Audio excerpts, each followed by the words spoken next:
But don't I have to concrete the post? Hi, this is Steve with Rhino Tool Company here, and this is a question that I'm often asked. And if you're selling post drivers, I'm sure you are too. The answer is no, you do not have to concrete the post. In fact, it's better if you do not. A driven post is easier to install, requires less maintenance, and lasts longer.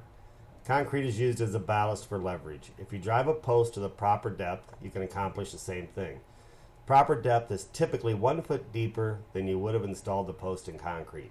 So check your footing depths or frost depths in your area and plan on buying a post long enough to go 1 foot deeper. Here in Illinois, our frost depth is 40 inches, so I would want to install a 4-foot fence. I would buy an 8'6" post and drive it in 4.5 feet. It's easier to install is obvious. If you ever had to dig a hole, you've used these post hole diggers, and you have to get rid of the dirt. You have to make sure the hole is smooth. You have to bell the bottom out. You have to pour the concrete and wait for it to dry. What you have to do when you drive a post is you have to make sure you drive it in the correct spot. So layout is important. With a post hole, you've got about a 10-inch circle you can be wrong with. When you drive a post, you want to make sure that you drive it exactly in the right spot, straight up and down and plumb. So installing it is faster, but you need to be a little bit more careful when you do it. Driven posts require far less maintenance.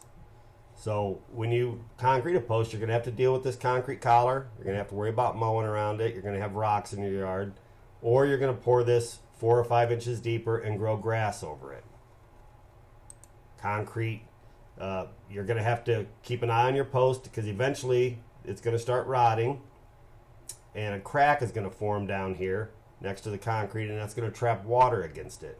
When you trap water against it, you're going to accelerate the post rusting out. So part of the maintenance is to keep that crack caulked. So far less maintenance when you drive a post. You don't ever have to worry about doing that. All concrete is eventually going to crack also. So I've poured concrete for 25 years. It's going to get hard and it's going to crack. When it cracks, it's going to loosen up the post and you're going to have to rebuild it eventually. Frost heave, if you're in an area that has it, is very important. Driven posts have far less frost heave. This concrete gives the frozen ground something to grab onto, and it'll push the post out of the ground.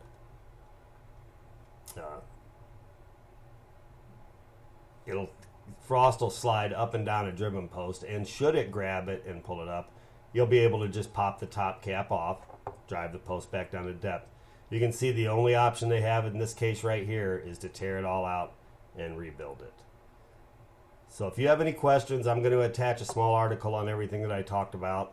My phone lines are always open. You can call me, and hopefully this will give you some answers to questions customers are asking you.